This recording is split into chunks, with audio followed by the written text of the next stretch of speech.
And now, what if you are asked to solve this particular quadratic equation without using calculator?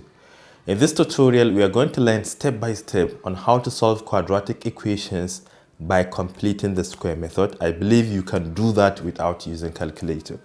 So the equation is 3x squared plus 25x minus 700 equal to 0. And you should know that you can also factorize this without using calculator, but that is not the objective.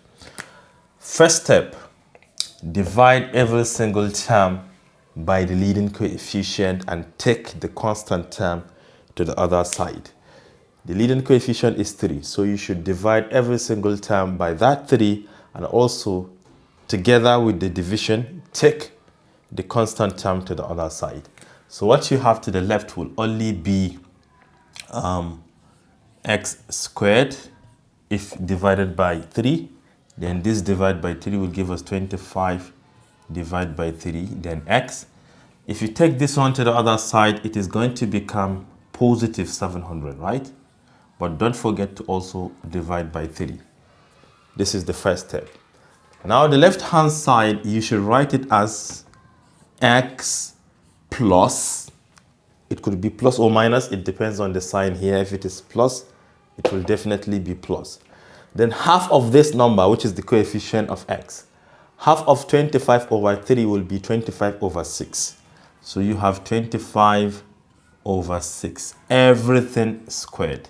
This remains equal to 700 divided by 3 plus, what are you adding?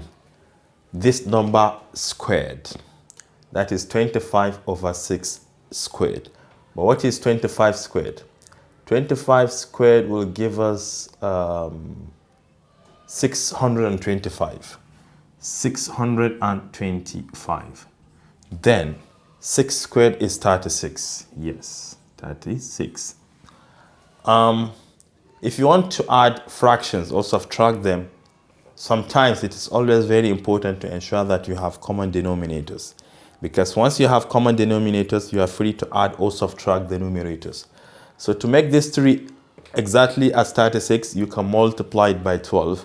For equivalency, you have to multiply the top number by 12 as well. So this is equal to, if you multiply this by 12, now you have a common denominator of what? 36. Right? Then this number multiplied by 12, this is going to give us 8400. 8400, because 700 times 12 will be what? 8400, right? Which is 8400.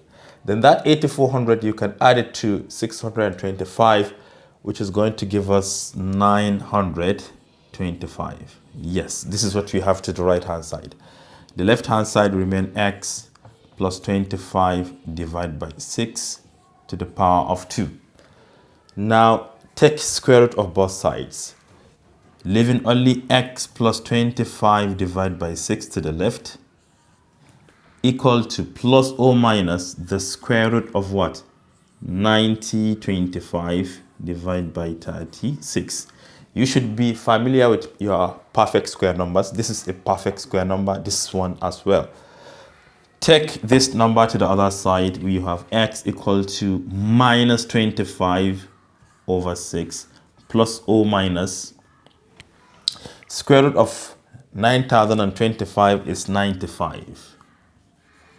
Divide by square root of 36 is 6. So now we have two values, right? Because of the plus or minus. It is either x equal to,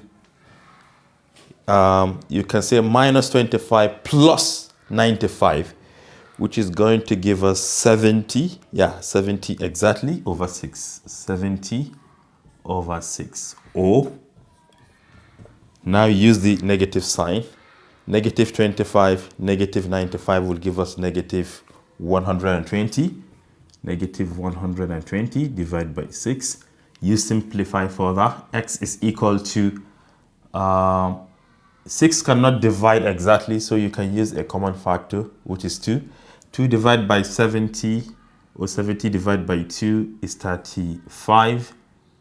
Divided by 6 divided by 2 is 3. Or 6 can divide this one exactly, which is negative 20, right? because 6 divide 12 to 0, right? So this is the value. X could either be 35 over 3 or negative 20 by completing the square method. As simple as that.